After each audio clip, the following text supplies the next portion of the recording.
Brilliant. Excellent then. Okay.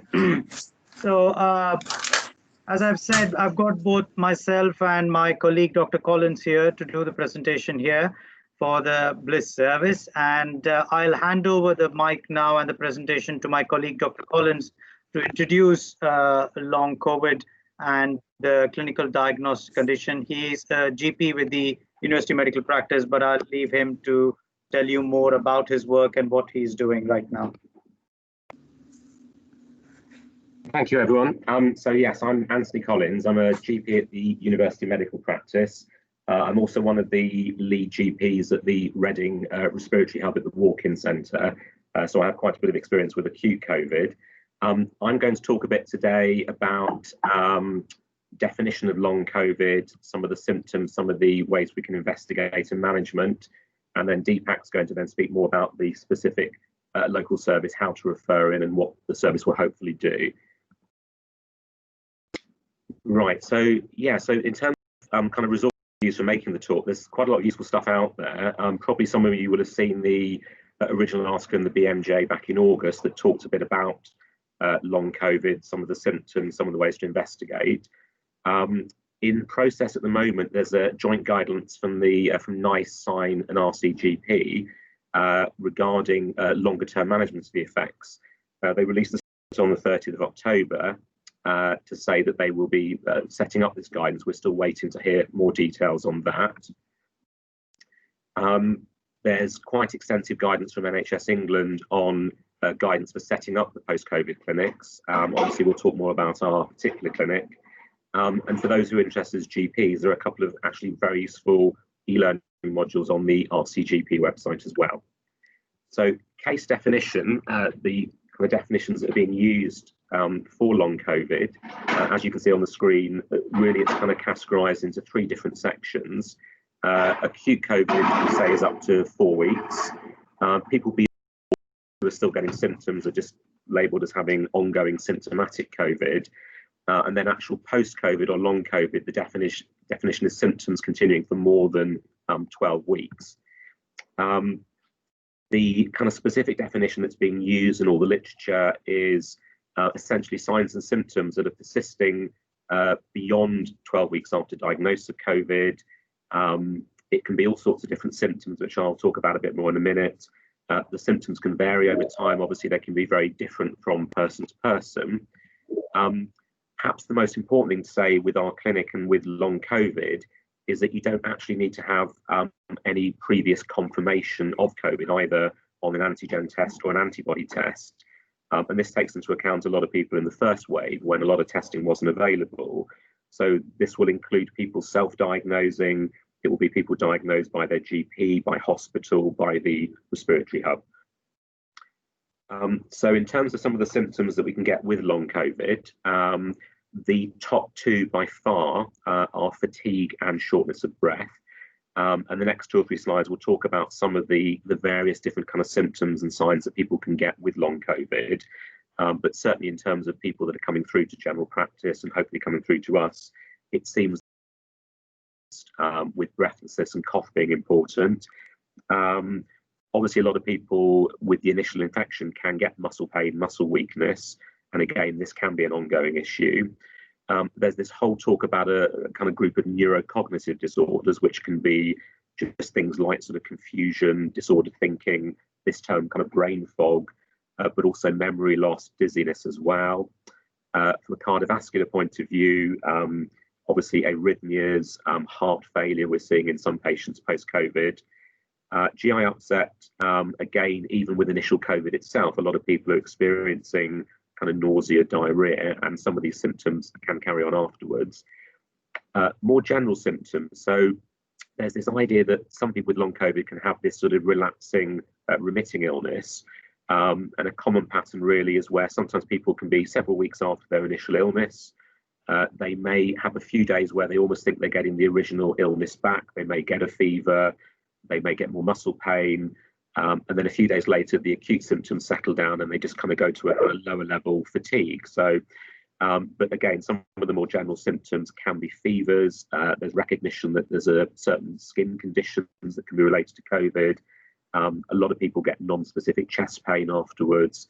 And of course, there's the issue with ongoing loss of taste and smell. A big part, which I know we're seeing as general practitioners, is the kind of psychological morbidity post-COVID. Really, some of this is in patients with pre-existing conditions. A lot of it is new diagnoses.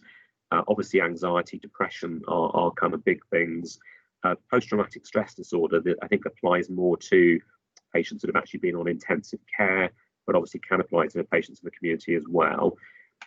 Metabolic disruption. So some patients find that when they've had COVID, their diabetes control is not so good afterwards.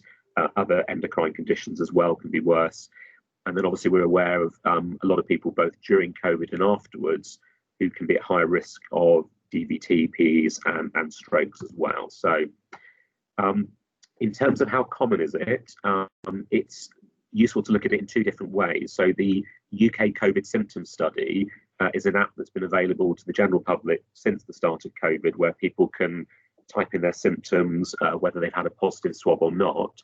So that's looking at the general population, and the figure that they've come up with is sort of 3 weeks after diagnosis or after symptoms, about 10% of people who tested positive will still have symptoms. If you look more at hospitalised patients, and there's a study from the JAMA, you can see again that even after 60 days, up to half the patients are still experiencing fatigue and breathlessness, and then obviously issues with pain as well. This is a useful slide produced by NICE and the British Thoracic Society, talking about an expected recovery from COVID-19. Again, of course, patients are very different. We're talking about the more acute symptoms we would hope would be resolving within 4 weeks. The breathlessness and cough should have sort of reduced by 6 weeks, but again, obviously we know a lot of patients where that's not the case. The fatigue is the thing that can take the longest, and by 3 months, a significant proportion of patients still have fatigue. 6 months, again, becomes a lot rarer, but again, more likely in people who've had complicated hospital admissions, stays in ITU, that sort of thing. So what causes it? I think, like so many conditions out there, at this stage, we really don't know. Obviously, there's going to be a lot more research going on over the the coming months to try and work out what's causing it. I've listed some of the kind of possible theories. So one idea is that some people may have a prolonged viremia due to having a poor immune response in the first place. Obviously, there's a chance some of the people may actually be getting a reinfection. Deconditioning is quite important. Obviously, a lot of the patients with COVID, they won't exercise, their diet is not as good, they lose muscle mass, they lose muscle bulk. A lot of that can impact on symptoms. And then again, of course, we talked about the mental factors that can play a huge part. A couple of sort of information slides, really just to point out some of the kind of respiratory complications of COVID-19. I think one of the important things to say is that when we're dealing with any patient who's had COVID, although there are recognised complications as listed here, it's always important to bear in mind that they may have other diagnoses that are not related to COVID. So obviously, especially in older patients with a persisting cough, possibly with weight loss, we need to think about obviously malignancy and obviously diagnosing kind of new asthma COPD, which may have come alongside the COVID infection. A little bit about cardiovascular complications. So some people who've had COVID can go on to get, myocardial injury. There are some people getting atrial fibrillation, heart failure afterwards. Some people in the more acute phase are getting myocarditis. Obviously, that can cause ongoing symptoms. And then an interesting statement I came across that talks about how quickly the body can decondition without activity. And as you can see, with just 20 days of complete rest, you can actually get a 25% reduction in cardiac output and a 28% reduction in exercise capacity. And again, of course, all of this can contribute to the symptoms of long COVID.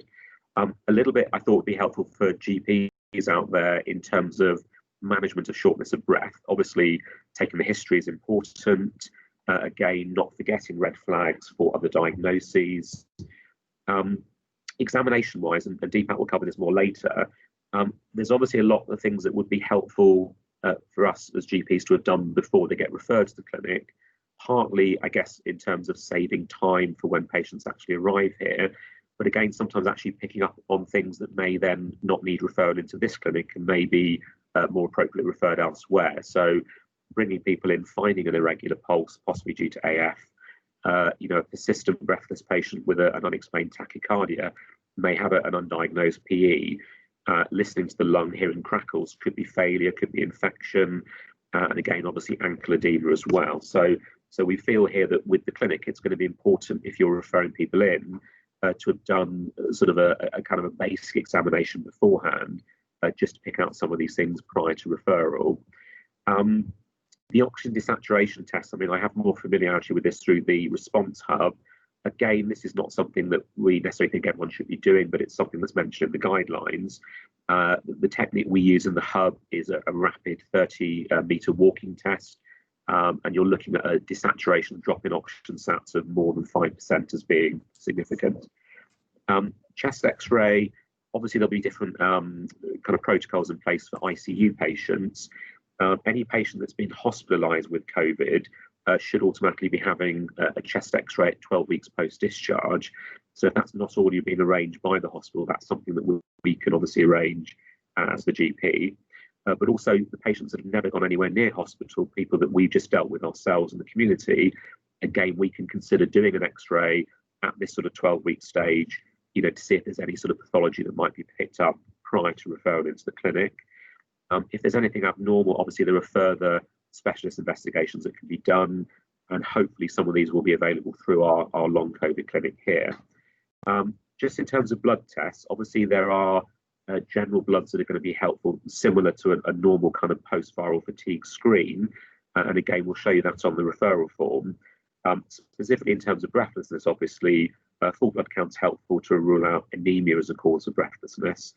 CRP really just ruling out a sort of ongoing infection, ongoing inflammation, and a BNP, not for every patient with long COVID, but any breathless patient, it's considered good practice to check a BNP, because again, you may uncover heart failure as a cause, when we could all be just thinking this must all be related to a kind of respiratory problem.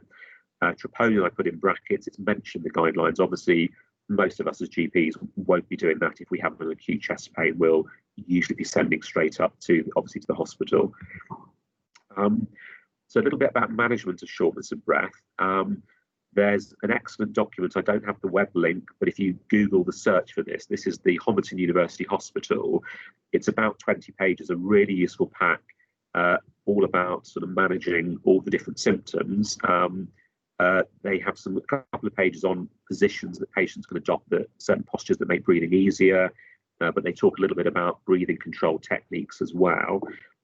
There's also more information on fatigue management. They talk a bit about how to manage cough. There's information also on relaxation techniques, dietary advice, a lot of really helpful information there. And actually, I'm starting to find myself, when we're seeing these patients in general practice, there's a lot of useful information that for some patients, actually just reading this might be enough to actually, help them, so they don't need to come our way to the secondary care service. Obviously, a lot of patients with breathlessness will need more kind of specialist pulmonary rehabilitation, and that is something we will very much have access to through our long COVID service. So fatigue, we said this is the main symptom that we're coming across in long COVID. It's similar to people with chronic fatigue syndrome, post-viral fatigue. What we're tending to find, though, is that it can be a lot more profound and obviously can be a lot more prolonged. We said before that most people by 3 months, the fatigue should be settling, but we're all seeing patients where fatigue is still a big issue at the 3-month mark. When the original SARS infection was out, they did identify this syndrome with fatigue, but other symptoms as listed as well. And obviously a lot of these things, poor sleep, depression, will all be tied in with the fatigue, but obviously with long COVID as well. Again, we're not certain of the reasons behind why people get this fatigue with COVID. Again, a lot of it's going to be down to the kind of psychological impact of the illness, the trauma that's been associated with it. But there's also some possible theories about an ongoing sort of inflammatory brain response from the coronavirus that's actually crossed over, into the brain over the blood-brain barrier. In terms of people that are more likely to get it, there's this talk about a high demand light. So people that have lots of other things going on in their life, whether it's work, whether it's family, whether it's looking after children, not having the usual support from family and friends. These people are probably at higher risk of the effects of the fatigue. Fatigue management, again, we'll find out in a minute from Deepak, we're going to have occupational therapy input to the clinic. The useful thing from the Homerton leaflet again is they talk about the 4 Ps, and it's not something I'm hugely familiar with, but just to explain a little bit about it. The planning really is all to do with including organising your daily routines so that allows completion of essential activities when you have the most energy. The pacing is really looking at once you've kind of planned your activities, allowing yourself to sustain your energy throughout that task until it's completed. And that can be things like taking frequent rest breaks or doing your task at a slower pace than normal. Prioritizing is really talking about actually kind of looking at all the things you would do in your day-to-day life, whether it's to do with family, social, work, and really during these early stages of fatigue, only trying to do those things that are kind of absolutely kind of vital and necessary, but also things that are pleasurable. And if there's things that you can pass on to other people, obviously do that. And then finally, positioning, it's just saying again, in terms of if you're working from home, you know, having your laptop at the correct height so that you're not expanding energy, having to stand up, sit down all the time. This information is in the Homerton leaflet, but there's also a good resource online through the Royal College of Occupational Therapists as well. And then finally, I'm just going to say a bit about the kind of mental health side of COVID. A lot of what I'm going to say now is very obvious, but it's just helpful to see it down in a few slides. The first slide is talking more about people admitted to hospital, and these are some of the things that have come up. Obviously, people have not been able to have visitors as normal, so they've been quite isolated. Members of staff looking after them, it's been more difficult to communicate because of the use of PPE. Obviously, people coming into hospital, there's a lot of guilt around the fact that they may have potentially passed the infection on to other family members. And of course, with COVID, especially on ITU, you know, a significant proportion of people are dying. And of course, people may be having questions about, you know, why did I survive? Why didn't other people? We all know that COVID has completely disrupted lives across, you know, the whole of society. A lot of people have lost their jobs. Obviously, a lot of financial difficulties, although the furlough scheme's obviously been really helpful. A lot more isolation from usual kind of friends and family. Obviously, there's been a lot of talk about a kind of abuse, both domestic and child abuse, going up with COVID. But also death, of course. A lot of people, sometimes the last they've seen of their relative is as they get into the ambulance, going to hospital, and having to deal with grief, having not been able to actually see their relative, sadly, before they passed away. And a really important one to, you know, bring back to us is we mustn't forget the impact that COVID and long COVID is having on all of us as kind of healthcare workers and social care workers. There's multiple symptoms. Again, this is all sort of fairly obvious, but obviously low mood and hopelessness can be quite big kind of issues. A lot of stress, a lot of heightened anxiety, difficulty sleeping. Again, we've talked about kind of, you know, memory loss and this brain fog. And then again, some people are experiencing kind of post-traumatic stress disorder as well. Some of the risk factors for mental illness, again, these are sort of, you know, common across the board outside of COVID. But again, it's useful to kind of see some of the factors, but they're things we would expect: people who are poorer, people who are discriminated against in terms of on the basis of gender or race, people who live alone, people who've not had their usual social contacts. Interestingly, having children at home is thought to be a risk factor for mental illness. And again, as staff, again, you know, providing direct care to patients, especially for kind of frontline staff, not only in hospitals but in general practice, you know, that can take quite a toll as well. Yeah, this is kind of my final slide, really. What can the GP do? A lot of the information you read says that a lot of GPs apparently don't have a good understanding of, you know, the fact that post-COVID-19 is a real condition, and apparently some patients feel that their GPs are not sort of recognising their symptoms and not taking them kind of seriously. I think what we're all realising is that, you know, it is a very real condition. Although we're aware of some of the symptoms, some of the things we can do about it, we're realising all the time that we're not able to predict how long the symptoms will go on for. We're not able to predict the patients that will, you know, make a quicker recovery than others. And I think this useful quote, which came from the BMJ article, the idea of honouring the story of the patient whose protracted recovery was unexpected, showing empathy towards them. And even if we don't know much about what's going on, except the fact that, you know, just by acknowledging the diagnosis of the patient will go a long way towards their recovery. Patient groups emphasise a lot of the usual things that can be good for any mental health illness, sort of mindfulness, connecting with other people, but again, you know, making sure you eat healthily, making sure you stay well hydrated. Again, within the long COVID service that we're running, we are going to have some psychological input, but obviously, again, you know, our local talking therapy service is doing, you know, a fantastic service even during COVID of dealing with a lot of the mental health issues, not only to do with COVID, but obviously with COVID patients as well. Thank you very much, everyone. I'm going to pass over to Deepak now. Thank you, Anthony. And actually, Caroline came into all of you who have been probably putting something in the chat there. We've really not had a chance to access the chat box because of the laptop and not having a slave screen. So we will get to all those questions on the chat box after we've finished our presentation. So thank you to Anthony. And I think those who have been listening on this call here cannot really now give an excuse of not knowing about long COVID after having heard Anthony go through that completely and comprehensively.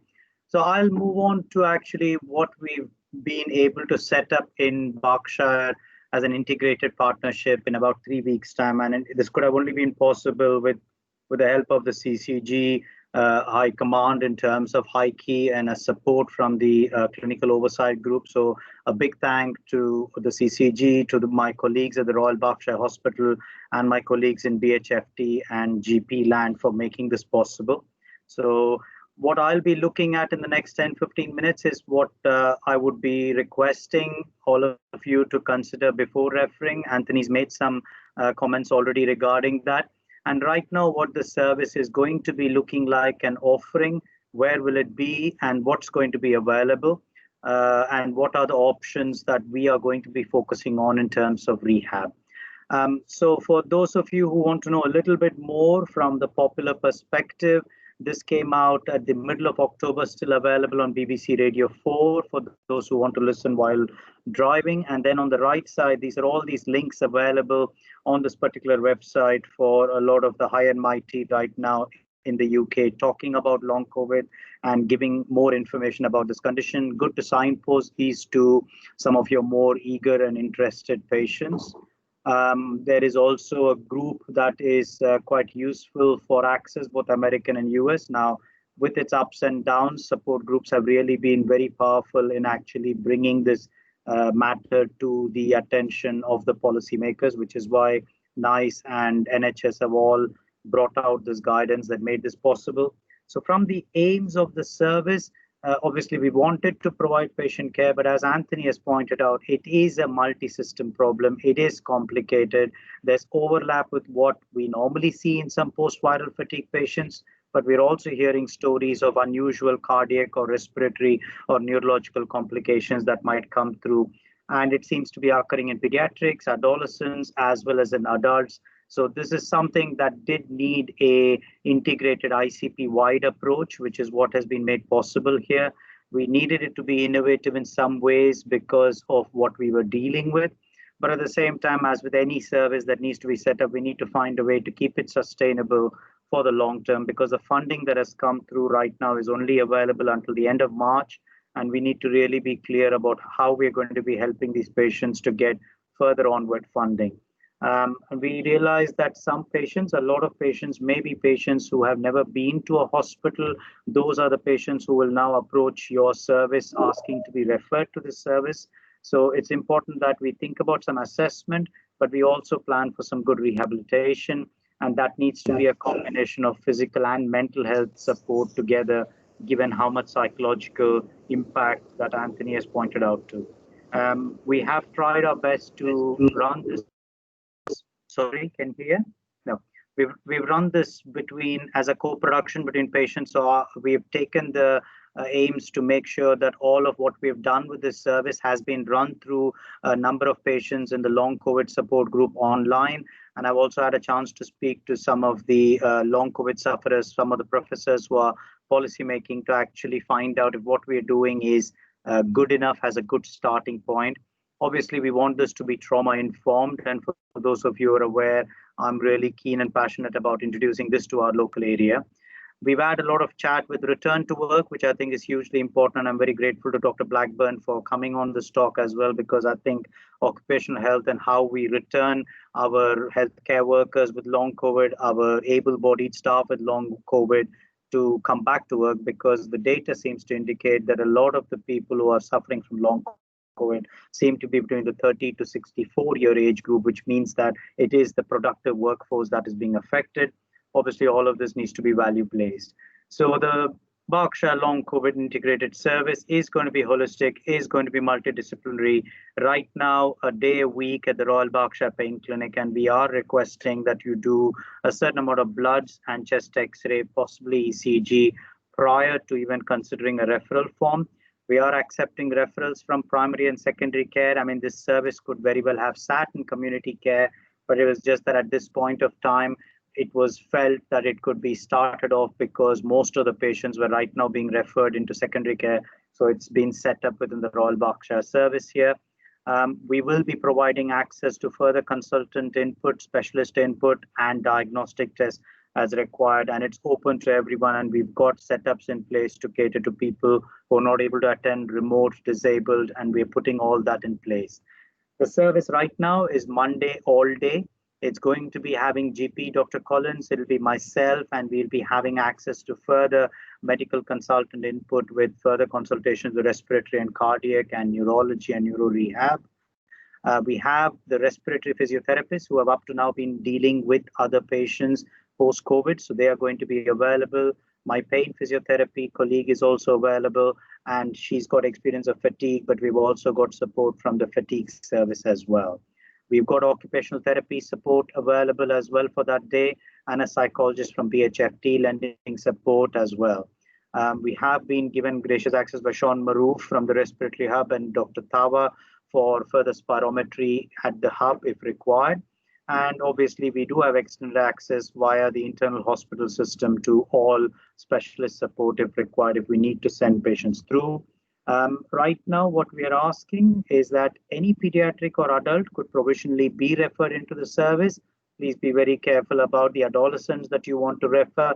Consider emailing us for any advice if you want to do it. But in theory, yes, I can speak to my pediatric colleagues and pediatric OT and PT to actually provide a pathway for any pediatric patients as well. But otherwise, adults above 18, those who've been struggling with symptoms for more than 12 weeks, as Anthony has pointed out, they do not need to have positive antigen or recorded antibodies at any time, as long as they've had a symptom that has been consistent with acute COVID-19 infection is enough.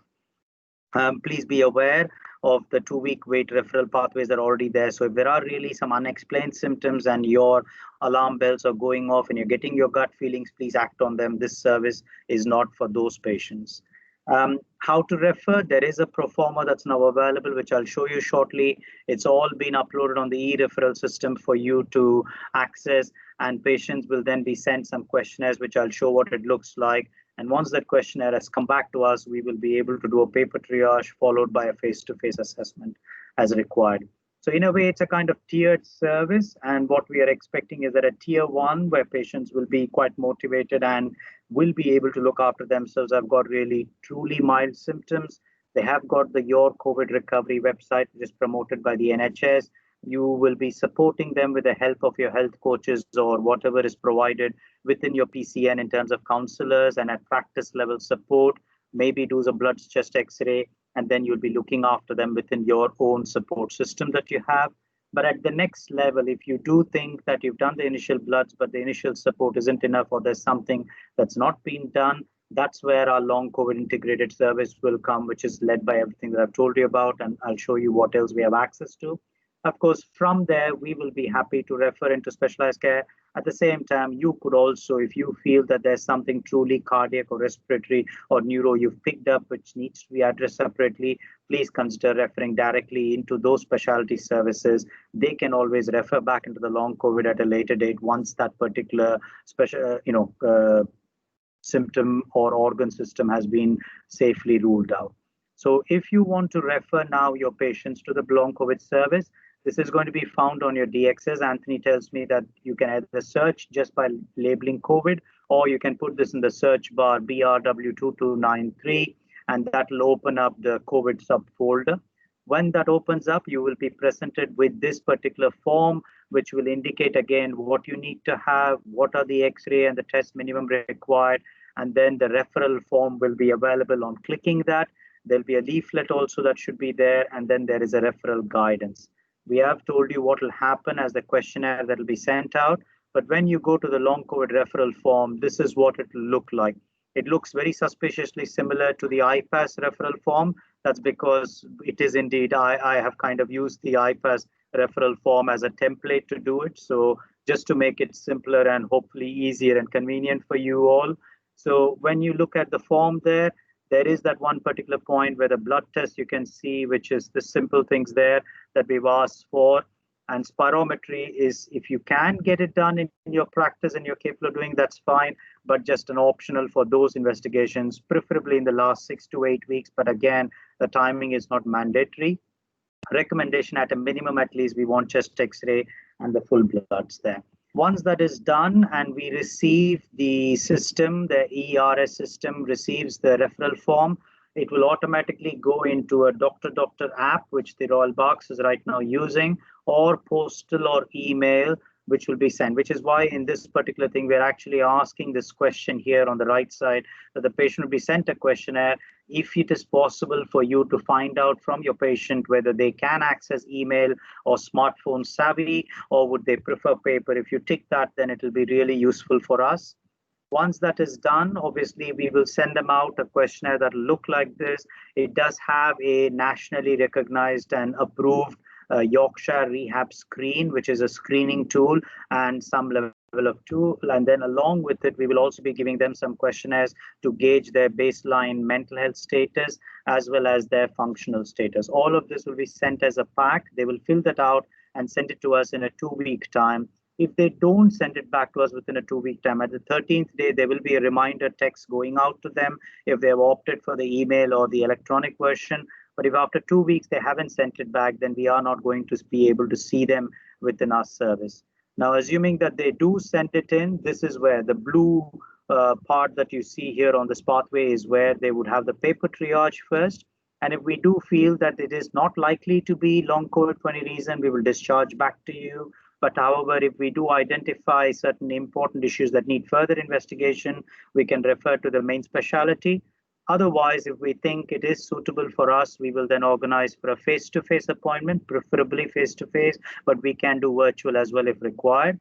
And then based on the face-to-face appointment, if we think we need further respiratory investigations, they'll be sent off to the hub if it can be done there, or else it will be further assessment by physio, psychology, OT, medical physician at that time. And on this particular set, once we've discussed with the patient and we think that they've all been completely assessed, they've been properly reassured, and no other serious issues have been identified, we will be using the patient activation measure tool to classify them as low activation or high activation. And based on that, we will have a palette, a menu of digital or offline options to offer them. What do they look like?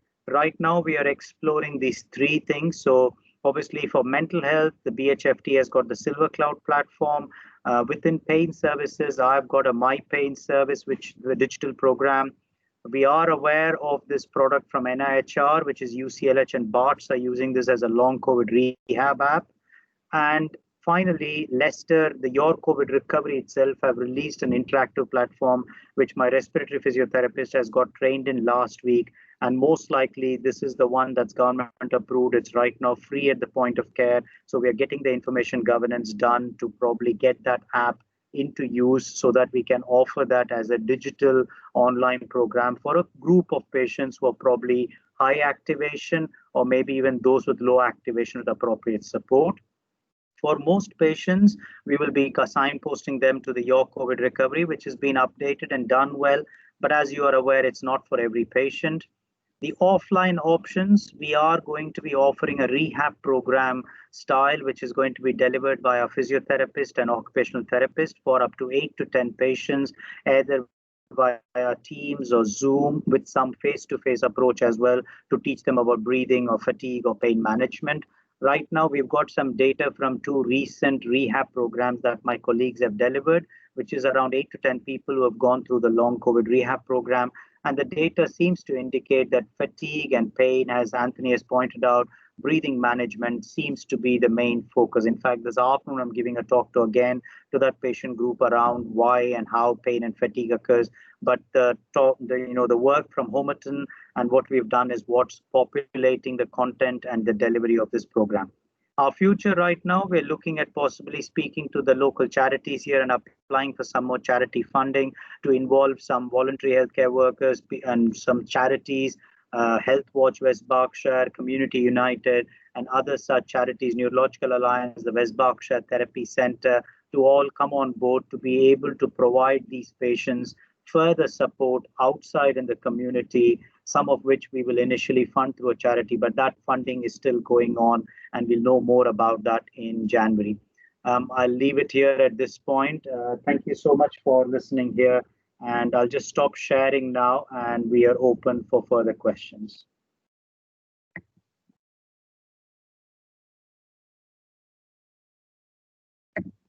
Deepak, it's Cam. There's no questions in the chat box as yet. Oh, brilliant. Excellent. That's always a good thing or a bad thing, depending on which way it is. But there you go. Yes, I can't see who it is, but I've got a hand raised for Dr. BB. That's me, Deepak. Oh, Blandina, yes. Yeah. Is it okay for me to speak? Yes, please. Just yesterday, I read an article on long COVID symptoms where they gave one of the reasons is that you have the antibodies directed against the self, the system, and leads to organ damage. So it is incoherent how the antibodies are attacking the like for cardiac causes or respiratory causes, etc., and then causing a problem. Psychiatry is a very, very big topic. But what I was going to ask is, have you considered online therapies for how they cope and mental health rather than referring to talking therapies?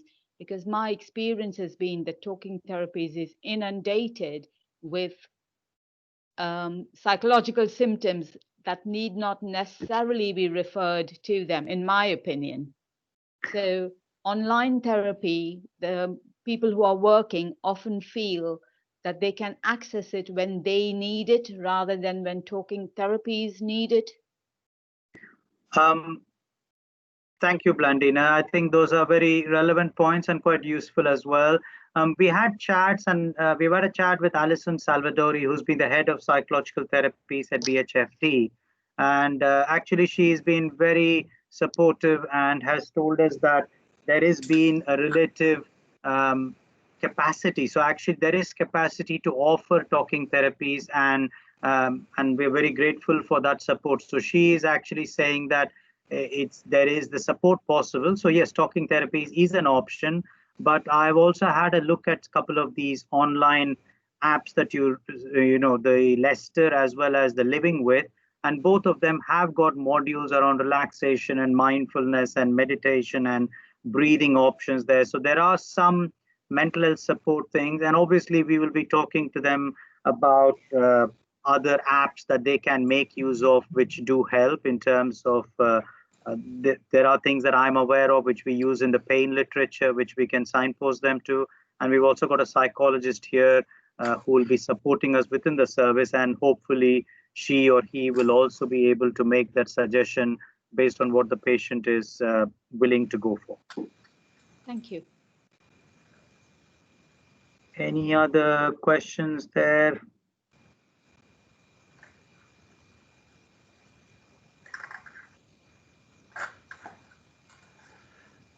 Much at all there.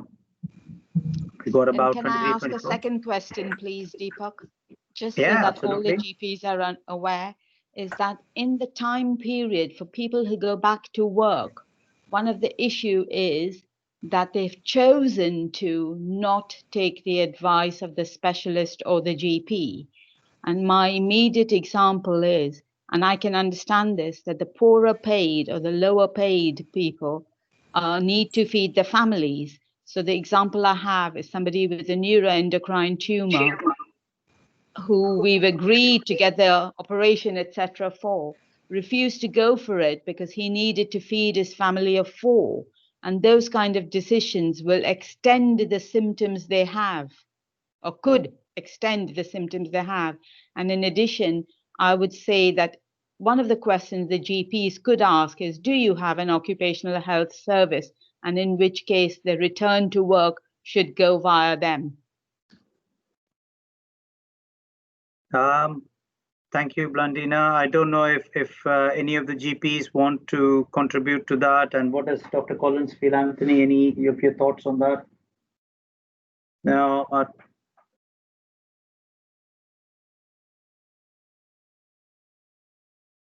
Not much there. Excellent there. Good. So I can't know the response. No, Blandina, I agree with that point there, and we'll have to wait for how things evolve and how the patients come through. Our biggest understanding right now from public health data that has come through last week is that they have estimated that after wave 1 and wave 2, there are possibly 1350 to 1400 patients with long COVID in the Berkshire West ICP, Integrated Care Partnership. So I don't know what your personal experience is to all the GPs out there, how many patients you think you have in your practice there. From my discussions with other GPs, it's been around 5 to 6 that they seem to be aware of in their practices. But I think this is what we are looking at in terms of numbers. How many of them will actually now take advantage of the service and come to you? I don't know. I'd be grateful to see what feedback any of you have regarding what numbers you're aware of. I've had Anna Perkins, meanwhile, having put a text through saying that she is pre-long COVID referral form. Shall I send? Oh, updated referral update. Yes, please. If this patient has been, I have a patient due to be seen by the service on 6th of January. Oh, can you clarify that, Dr. Perkins? I've just not fully understood that clearly. And Dune actually stocks about around 10 out of the 15,000 list. Okay, fine. Thank you so much, Dr. Lovett. Dr. Perkins, can you just clarify regarding what you want to ask? I'm tempted to say, please send the referral through with an updated chest X-ray, but can you just clarify the question? Oh, you referred a few weeks ago. Okay, fine. I think it is in the system, and we've received about 8 referrals up to now. We've sent it through the questionnaire to them on Thursday last week. We've sent the questionnaire through to them. We've yet to receive a completed questionnaire back. We're hoping for some to arrive this week, and we hope to see our first patients through the service next Monday, hopefully. But a lot of these patients in the last 3-4 months have already been looked after by our respiratory physiotherapists and our respiratory consultants. And it's their opinion that right now the problems seem to be mostly around disordered breathing rather than lung function problems. So these are patients both who have been through ICU as well as those who have come from the community. Their spirometry and lung functions apparently are normal, but they have disordered breathing still. So there is a psychological and probably neural disruption, not psychology, but probably neural disruption of their breathing mechanics, which has to be almost retrained. And then, of course, fatigue and pain management. So my physiotherapy colleagues and OT colleagues have been delivering a 6 to 8 week program, which addresses these 3 components over a period of time with good improvement, not complete resolution, but really good physiological as well as functional improvement. I think Dr. Denny here from the East Berkshire CCG makes a very important, and I think that's what Dr. Collins was referring to, is acknowledging that long COVID is real and reassuring them that it is very present, and those persistent symptoms have to be validated. And I think whether you guys can do it, I think you'll be able to do it so much more effectively because they know you or they come to us to do it. I think that is probably the core of the matter, validating this really unknown condition with unusual symptoms, and all of social media is filled with that kind of talk, really. Thanks, Dr. Denny, for that.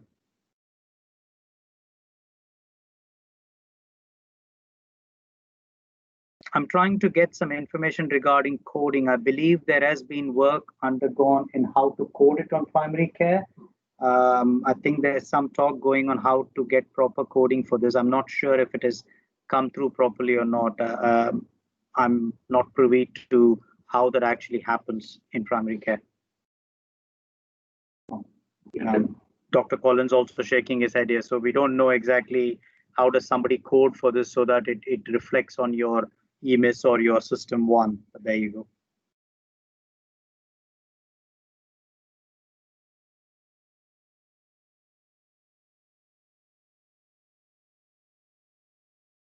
Excellent. We've got another 10 minutes to go there. If there is any other clarification or questions, then please pop it in the chat box or talk about it. Otherwise, we'll assume that we've made a okay, and we'll assume that we've done a stellar job in saying everything we wanted to say. So two things there. Thank you, Heike, for, I think, a SNOMED code apparently is being awaited. Pfizer asks about how long does a sense of smell last? So I've spoken to a couple of my ENT colleagues, and they have had patients who are having anosmia for up to 4 to 6 months, and they keep coming to the ENT, or they've had a few coming to the ENT services. So anosmia can last for a fairly long time. It changes apparently after 2 to 3 months into what they call a parosmia. So where things start to smell really bad or different and odd. And the understanding right now, the pathophysiology, is that some of the virus or its fragments may lodge itself in the olfactory bulb and create a fuss with the olfactory nerves, which initially causes anosmia. As there is recovery, there might be irregular firing that comes along with parosmia. So one of the ENT colleagues said that the arrival of parosmia is a cautiously optimistic thing, because it might be that the nervous system is rewiring itself and hopefully things will get better. But it's still early days regarding that.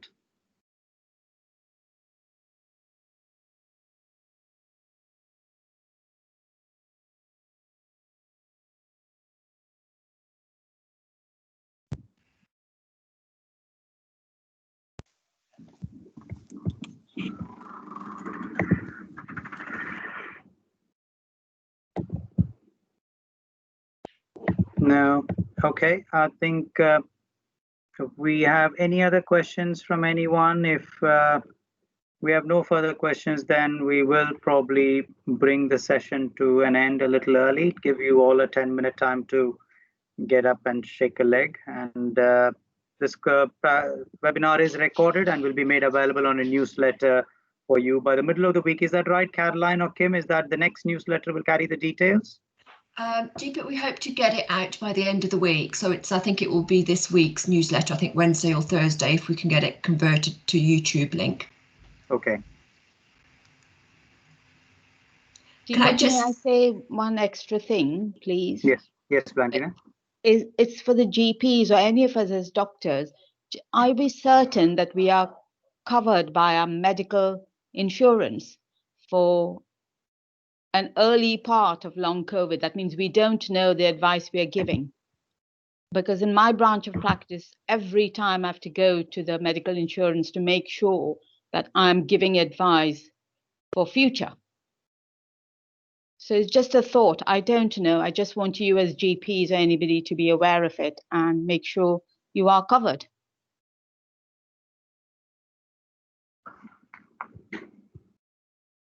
Very relevant point, Dr. Blackburn. Any input into the chat box from any of the GPs? Any thoughts about this? Dr. Collins, anything from your perspective with this kind of thing? No, I guess a lot of the advice we're giving is sort of fairly generic advice we would give for any, I guess, post-viral infection. So, and as you said, at the moment, we don't have a lot of evidence for a lot of the mechanisms behind long COVID and the ways of managing it. So, but I think to be using the techniques that have already been used for other similar illnesses, I don't think there should be any issue with moving that same information and management across to long COVID. I would agree with you, Tony. I'm just saying make sure that your professional indemnity is on the same page as you are. Yeah, totally agree. I think a lot of probably what Blandina is saying is coming from, I've had the kind of honor with her to do an editorial around occupational health and return to work around long COVID. And I think there is this growing thought that could long COVID be considered a occupational disease, in which case a lot of governments will have to be ready to compensate, employers will have to be ready to compensate people for, especially with the case of healthcare workers, that they've contracted something due to some kind of not enough support given by the employer. So this does make it a little worrying in terms of how we look after this and the kind of costs involved. So I think that's where Dr. Blackburn's also coming from. That's very good. I think Dr. Perkins makes a very important point in the chat box that by qualifying the consultations within the context of the COVID pandemic, I'm curious actually, how does that make that useful, or how does it absolve you of anything like that? Is there a defined time period that within this it's okay to say it and it won't be held against you? Is that what the thinking is? I think from my point of view, it's just that we're doing an awful lot more consultations by telephone, and we're bringing in a lot less patients than we would have done before. So I think it's a way of saying, the patients that we may have routinely brought in before, we're managing them in different ways with video consults or photos. So it's just saying the reason we're consulting differently is entirely because of the situation we find ourselves in. So I think it's just when we look back in the future and say, why did we not bring that patient in? We remind ourselves that we were, limiting, I guess, footfall in the surgery because of the COVID pandemic. So, okay. Thank you, Anthony. That's very useful for me to understand. My only request as well in that line there where you're seeing patients less frequently, please could you consider when you're referring to the service, please could you consider at least assessing them face-to-face or at least virtually before doing the referral, so that we don't get inundated right now with too many referrals. As you can appreciate, even if 200 or 300 get referred within the next 4 weeks, then we will struggle to cope. And I'm quite keen that we don't have a service that we make patients wait then again 10, 12 weeks to get the first assessment. We'd like it to be fairly quick, or at least giving them the reassurance and validation as quickly as possible. Yeah, could I just qualify that by saying, I think from a GP point of view, we have a lot of these difficult patients that we think this would be a useful service almost to sort of offload to. I think as Deepak's kind of said before, I think the emphasis with our clinic is on managing the symptoms, whether it's via one of the online apps or via our own in-house program. I think if people are much more focused on, getting a diagnosis, getting, right to the bottom of their symptoms, we're not going to have the capacity within this service to do that. And it's just important to bear in mind that obviously you can still refer to the individual speciality, whether it's respiratory, neurology, cardiology. One that I sort of haven't used very much, but I'm increasingly aware of as a good one, is this new SCAN 2-week weight pathway, where you can refer people with unexplained weight loss, unexplained fatigue. A lot of these symptoms overlap with COVID as well. And I think if you've got patients that are much more focused on getting to the bottom of their symptoms, those pathways may be more appropriate. But what we're hoping to do is to actually try and help the patients with essentially unexplained symptoms resulting from COVID, where there isn't any obvious kind of pathological explanation, but they want to get better, they want to get back to work, they want to get back to normal life. And that's hopefully what we're hoping to do with this service here. Brilliant. Thank you.